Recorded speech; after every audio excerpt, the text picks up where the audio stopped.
ಸಾಧನೆಗೊಂದು ಸಲಾಂ. ಪೆರ್ನಾಜೆ ಜೇನುಗಡ್ಡದ ಕುಟುಂಬ ಜೇನಿನೊಂದಿಗೆ ಸರಸ, ಜೇನಿನ ಜೊತೆಗಾರ. ಜೇನುತುಪ್ಪ ತಿನ್ನಲು ಮಾತ್ರ ತುಂಬಾ ಸಿಹಿ, ಆದರೆ ಜೇನುನೊಣಗಳು ಮಾತ್ರ ತುಂಬಾ ಅಪಾಯಕಾರಿ. ಜೇನುನೊಣಗಳು ಕಚ್ಚಿದ್ರೆ ಮಾತ್ರ ಅದರಿಂದ ವಿಪರೀತ ನೋವಾಗುವುದು ಸಹಜ. ಆದರೆ ಇಂತಹ ಜೇನುನೊಣಗಳು ಮುಖದ ಮೇಲೆ ಗಡ್ಡದಂತೆ ಕುಳಿತು ಬಿಟ್ರೆ ಆಶ್ಚರ್ಯ ಪಡಬೇಡಿ. ಅಭೂತಪೂರ್ವ ಸಾಧನೆ ಮಾಡುತ್ತಿರುವ ಕುಮಾರ ಪೆರ್ನಾಜೆ ಅವರಿಗೆ ಜೇನುನೊಣ ಎಂದ್ರೆ ತುಂಬಾ ಪ್ರೀತಿ. ಅವುಗಳಿಗೂ ಅಷ್ಟೇ ಹಾರಿ ಬಂದು ಅವರ ಸುತ್ತ ಮುತ್ತುತ್ತವೆ. ಅಷ್ಟೇ ಅಲ್ಲ, ಮುಖದ ಮೇಲೆಲ್ಲ ಹರಿದಾಡ್ತವೆ, ಗಡ್ಡದಂತೆ ಗೂಡು ಕಟ್ತವೆ. ಚಿತ್ರದಲ್ಲಿ ನೋಡಿದ್ರೆ ಅರ್ಥವಾಗ್ತದೆ. ಇದೇ ನೋಡಿ ಜೇನು ಮತ್ತು ಪೆರ್ನಾಜೆಯವರ ಅಸಲಿ ಪ್ರೀತಿ. ವಿಭಿನ್ನ ಆಕಾರದಲ್ಲಿ ಕ್ರಿಯಾಶೀಲರಾಗಿ ಅರಳುತ್ತಿರುವ ದಕ್ಷಿಣ ಕನ್ನಡ ಜಿಲ್ಲೆಯ ಪುತ್ತೂರು ತಾಲೂಕಿನ ನೆಟ್ಟಣಿಗೆ ಮುಡ್ನೂರು ಗ್ರಾಮದ ಕುಮಾರ ಪೆರ್ನಾಜೆ ಕುಟುಂಬವನ್ನು ನೋಡಿದಾಗ್ಲಂತೂ ಜೇನುನೊಣ ಅಂತ ಹೇಳಿದ್ರೆ ಜನರು ಬಹಳ ಹೆದರುತ್ತಾರೆ. ಜೇನು ಸಾಮಾನ್ಯವಾಗಿ ವಿವಿಧ ಬೆಳೆಗಳ ಜೊತೆ ಕೃಷಿಯನ್ನು ನಂಬಿರುವವರು. ಜನತೆ ತನ್ನ ಅವಿನಾಭಾವ ಸಂಬಂಧವನ್ನು ತೊಡಗಿಸಿಕೊಂಡಿದ್ದಾರೆ. ಯಾವುದೇ ಅಂಜಿಕೆ ಇಲ್ಲದೆ ಸ್ನೇಹವಿದ್ದು ಜೇನಿನ ಗೂಡಿಗೆ ಕೈ ಹಾಕಿ ಎಂಥವರನ್ನು ಆಶ್ಚರ್ಯಚಕಿತ ಆಗುವಂತೆ ಮಾಡಿದ್ದಾರೆ. ಜೇನುನೊಣದ ಬಗ್ಗೆ ಸಂಪೂರ್ಣ ಮಾಹಿತಿ ಹೊಂದಿದ್ದು, ಕಣ್ಣು ಕಿವಿ ಮುಖದ ಮೇಲೆ ಹರಿದಾಡಿದ್ರು ಏನೂ ಮಾಡ್ತಿಲ್ಲ ಎಂದು ತೋರಿಸಿಕೊಟ್ಟಿದ್ದಾರೆ. ಮನಸ್ಸಿನ ನೆಮ್ಮದಿಗಾಗಿ ಆಧುನಿಕ ಬದುಕಿನ ಜಂಜಾಟದಲ್ಲಿ ಅಪಾಯಕಾರಿ ಜೇನುಗೂಡನ್ನು ನೋಡಿ ಬದುಕಬಹುದು ಎನ್ನುವ ಸೌಮ್ಯ ಪೆರ್ನಾಜೆ. ರಾಣಿಯನ್ನು ಗಲ್ಲದಲ್ಲಿ ಬಿಟ್ಟಾಗ ಮುಖದ ತುಂಬ ಆವರಿಸಿ ಬಂದು ಕುಳಿತುಕೊಳ್ತವೆ ಎನ್ನುವ ನಮ್ಮಲ್ಲಿ ತಾಳ್ಮೆ ಮತ್ತು ಸಹನೆ ಇದ್ರೆ ಒಂದು ಅಭೂತಪೂರ್ವ ಕಲ್ಪನೆ ಇಂದು ಸಮಾಜದಲ್ಲಿ ಒಳ್ಳೆಯ ಹೆಸರು ಗಳಿಸಿಕೊಳ್ತದೆ. ಜನರು ಅಂಜಿಕೆಯಿಂದ ಜೇನುಗೂಡಿಗೆ ಬೆಂಕಿ ಇಟ್ಟು ನಾಶಗೊಳಿಸುವ ಸಂಸ್ಕೃತಿ ನಮ್ಮದಾಗದೆ ಅವುಗಳನ್ನು ನಮ್ಮಂತೆ ಬದುಕಲು ಬಿಡಿ, ಜೇನಿಗೋಸ್ಕರ ನಾಶ ಮಾಡಬೇಡ್ರಿ ಎನ್ನುವ ಕುಮಾರ ಭಾವನೆಯನ್ನು ಅರ್ಥ ಮಾಡಿಕೊಂಡು ಬದುಕಿದ್ರೆ ಜೀವನ ಸುಂದರ. ದಾರಿ ಇಲ್ಲ ಅಂತ ನಡೆಯುವುದನ್ನೇ ನಿಲ್ಲಿಸಬಾರ್ದು. ನಾವು ನಡೆದಿದ್ದೇ ದಾರಿ ಆಗಬೇಕು. ಆ ದಾರಿ 4 ಜನಕ್ಕೆ ಸ್ಫೂರ್ತಿ ಆಗಬೇಕು. ಮನೆ ಮನೆ ಎಲ್ಲ ಒಂದು ಮಾಡುವ ಕೆಲಸ ಪೆರ್ನಾಜೆ ಕುಟುಂಬದವರ ಅದ್ಭುತ ಅಪರೂಪದ ಊಹೆಗೂ ನಿಲುಕದ ಜೇನುಗಡ್ಡದ ಚಿತ್ರಣವಿದೆ. ಪತ್ನಿ ಸೌಮ್ಯ ಪೆರ್ನಾಜೆ, ಮಕ್ಕಳಾದ ನಂದನ್ ಕುಮಾರ್, ಚಂದನ್ ಕುಮಾರ್ ಪೆರ್ನಾಜೆ. ಜೇನಿನ ಗೂಡು ನಾವೆಲ್ಲ ಬೇರೆಯಾದ್ರೆ ಏನಿಲ್ಲ ಎಂಬಂತೆ ಹಾಡು ಅಕ್ಷರಶಃ ಇಲ್ಲಿದೆ.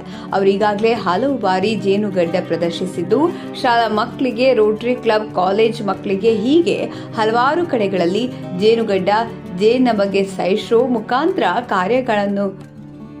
ಕಾರ್ಯಾಗಾರಗಳನ್ನು ನೀಡಿ ಎಲ್ಲರ ಮೆಚ್ಚುಗೆಗೆ ಪಾತ್ರರಾದರು. ಈಗಾಗಲೇ ರಾಷ್ಟ್ರೀಯ ಪ್ರಶಸ್ತಿ, ಕೃಷಿ ಪಂಡಿತ ಪ್ರಶಸ್ತಿ, ಆವಿಷ್ಕಾರಿ ರೈತ ಪ್ರಶಸ್ತಿ, ಜಿಲ್ಲಾ ರಾಜ್ಯೋತ್ಸವ ಪ್ರಶಸ್ತಿ, ರಾಜ್ಯ ಜಿಲ್ಲಾ ತಾಲೂಕು ಸನ್ಮಾನಗಳನ್ನು ಪಡೆದಿದ್ದು, ಗ್ರಾಮೀಣ ಕಲಾ ಪ್ರತಿಭೆಗಳನ್ನು ಒಂದುಗೂಡಿಸಿ ಸ್ವರಸಿಂಚನ ಕಲಾ ತಂಡದಿಂದ ಹಲವಾರು ಕಡೆಗಳಲ್ಲಿ ಸಾಂಸ್ಕೃತಿಕ ಕಾರ್ಯಕ್ರಮ ಪ್ರದರ್ಶನಗೊಂಡಿದ್ದು, ಹಲವಾರು ಸಮಸ್ಯೆಗಳನ್ನು ದಾಟಿ ಬಂದಿದ್ದಾರೆ. ಹಾಡುಗಾರಿಕೆ ಪ್ರತಿಭೆಗೆ ಅವಕಾಶ ನೀಡಿದವರು. ನಾವೆಲ್ಲ ಸಾಧನೆ ಮಾಡಿದಾಗ ಹೆಜ್ಜೆ ಗುರುತು ಮೂಡಿಸಬೇಕು. ಸಂಗೀತವನ್ನು ಪ್ರಸಾರ ಮಾಡುವುದು ಹಾಗೂ ಹೊಸ ಹೊಸ ಸಂಶೋಧನೆ ಇವರ ಹವ್ಯಾಸವಾಗಿದ್ದು, ಇದೀಗ ಹನಿ ಪಾರ್ಕ್ ಮಾಡ್ತಿದ್ದಾರೆ. ಯಾವ ವ್ಯಕ್ತಿಗೆ ಇನ್ನೊಬ್ಬರನ್ನು ಬೆಳೆಸುವ ದೊಡ್ಡ ಗುಣವಿರುತ್ತದೆ. ವ್ಯಕ್ತಿ ತನಗರಿವಿಲ್ಲದಂತೆ ಬಹಳ ಎತ್ತರಕ್ಕೆ ಬೆಳೆಯುತ್ತಾರೆ ಎಂಬುದಕ್ಕೆ ಜೇನುಗಡ್ಡ ಧಾರಣೆ ಮಾಡಿ ಅದ್ಭುತವನ್ನು ನೋಡಿದ್ದೀರಾ.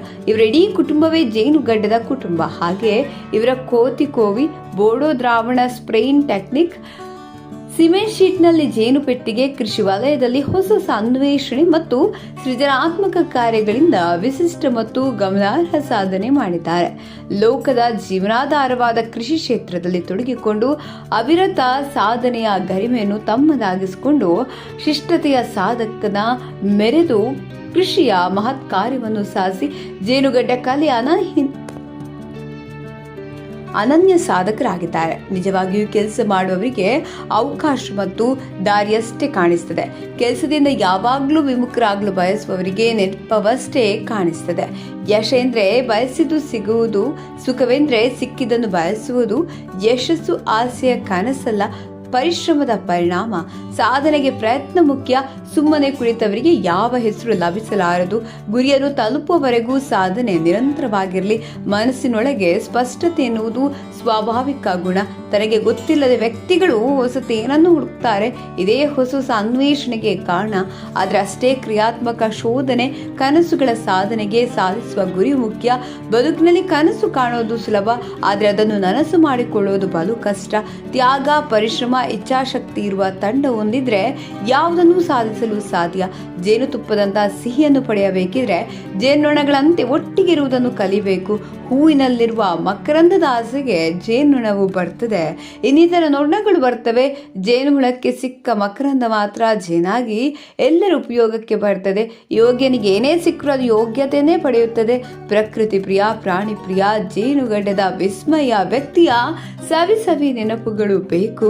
ಹಳ್ಳಿಯ ವಿಶೇಷ ಕುಟುಂಬದ ಹಳ್ಳಿ ಸ್ಪೆಷಲ್ ನಿಮ್ಗೆ ಇಷ್ಟವಾಗಿದೆ. ಬರಹ ಸವಿತಾ ಕೊಡಂದೂರು. ಕುಮಾರ ಪೆರ್ನಾಜೆ, ಪುತ್ತೂರು ಪೆರ್ನಾಜೆ ಮನೆ ಮತ್ತು ಅಂಚೆ ಪುತ್ತೂರು ತಾಲೂಕು, ದಕ್ಷಿಣ ಕನ್ನಡ. ಎಲ್ಲರೂ ಭಯಪಡುತ್ತಾರೆ.